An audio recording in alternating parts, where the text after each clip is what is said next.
दोस्तों, देश में जातिगत आरक्षण खत्म होना ज़रूरी है। जाति के आधार पर आरक्षण अब नहीं होना चाहिए, क्योंकि इससे बहुत ही ज़्यादा अनियमितताएं हो रही हैं, अस्थिरता पैदा हो रही है। आगे आने वाले भविष्य में एक विशेष वर्ग को बहुत बड़ी चुनौतियों का सामना करना पड़ सकता है और एक डर का भी माहौल पैदा हो रहा है। आगे आने वाले समय में जनरल कैटेगरी का युवा सामाजिक उत्थान की लाइमलाइट से किनारे हो जाएगा। आर्थिक आधार पर आरक्षण देना बहुत ज़रूरी बन गया है अब देश में। जो भी आर्थिक रूप से कमज़ोर हो उसको आरक्षण दिया जाए, और आरक्षण केवल एक बार मिले, परिवार में एक सदस्य को ही मिलना चाहिए। ये नहीं कि पीढ़ी दर पीढ़ी वो चलता जाए।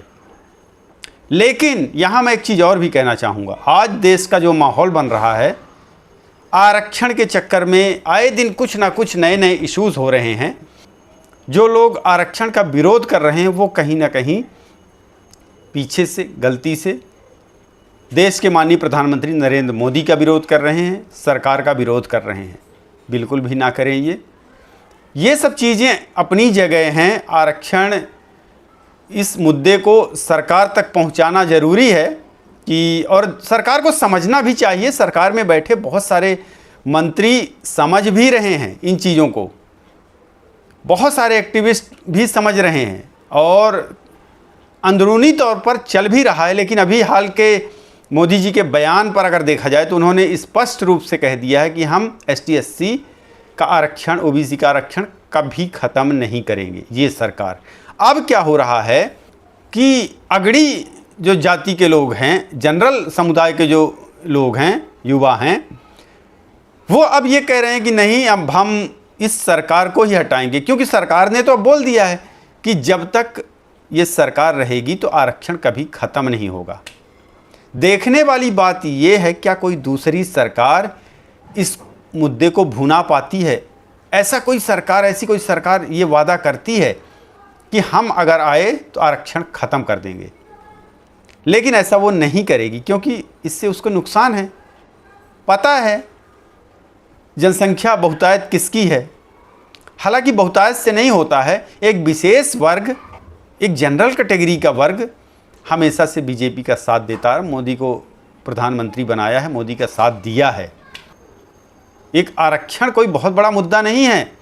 इससे तो चलिए ठीक है, एक विशेष वर्ग दबा रहेगा, कुचला रहेगा, उसके अंदर असंतोष रहेगा, लेकिन देश पहले ज़रूरी है। अपने भारत देश का भविष्य ज़रूरी है।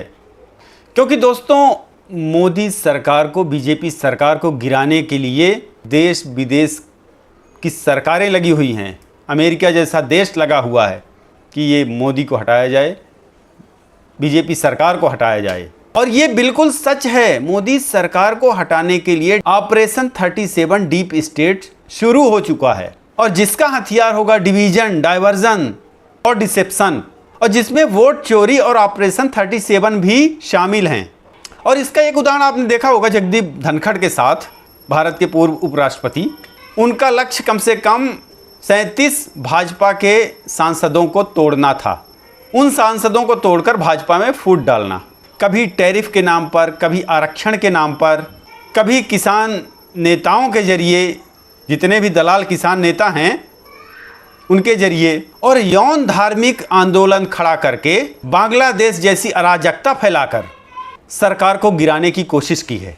आपने जंतर मंतर में देखा, हालांकि वो स्टूडेंट का प्रोटेस्ट था, लेकिन उसमें कौन लोग घुसे हुए थे? दिल्ली पुलिस को बदनाम कर रहे थे, CRPF, RAF को बदनाम कर रहे थे। दक्षिण और महाराष्ट्र में आप देख रहे होंगे कैसे हिंदी का विरोध शुरू हो चुका है। कुछ ऐसे नेता हैं जिन्होंने जन्माष्टमी पर गौमांस खाने का भी ऐलान किया हुआ है। दोस्तों, डाइवर्जन का मतलब है भाजपा के मूल वोटरों पर हमला करना, उनके वोटों को दूसरी तरफ ले जाना।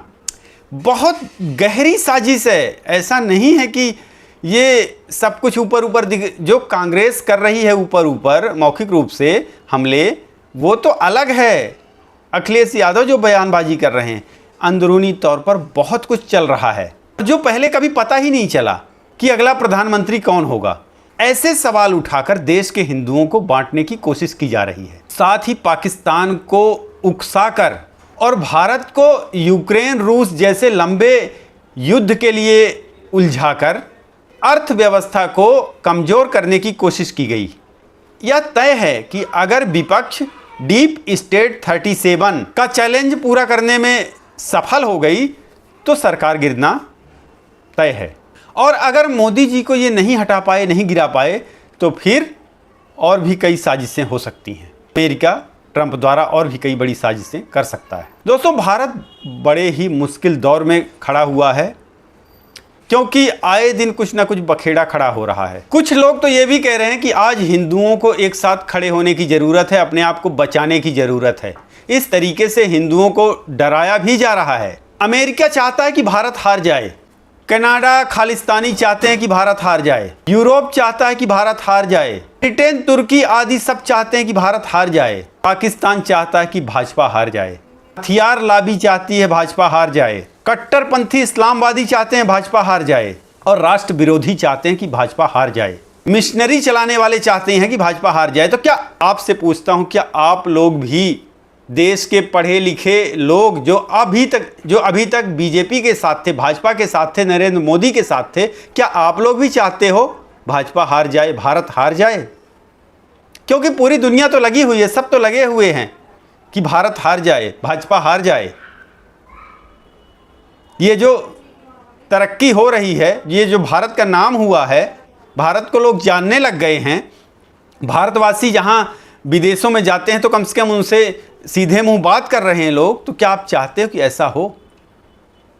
अगर चाहते हो कि ऐसा ना हो, भारत का तिरंगा लहराता रहे, तो ये छोटे छोटे जो मुद्दे हैं, इन पे ध्यान देने की ज़रूरत है। सरकार को घेरने की ज़रूरत है, सरकार से सवाल जवाब करने की ज़रूरत है, लेकिन देश विरोधी और इसी के चलते कहीं ऐसा ना हो भाजपा विरोधी और देश विरोधी उन लोगों के साथ खड़े हो जाएं जो कि वाकई में भाजपा को और देश को हराना चाहते हैं। आरक्षण समाप्त होना चाहिए। कैटेगरी में आ रहे हैं जिनको इसका लाभ नहीं मिल रहा है, चाहते हैं, सभी चाहते हैं, ज़्यादातर लोग पढ़े लिखे जो हैं वो चाहते हैं, लेकिन इसकी शर्त पे नहीं कि बीजेपी को खोकर हम आरक्षण समाप्त करवाएं, भारत को हराकर हम आरक्षण समाप्त करवाएं। बस यही आप लोगों से बात करनी थी। बहुत बहुत धन्यवाद। नमस्कार। जय हिंद।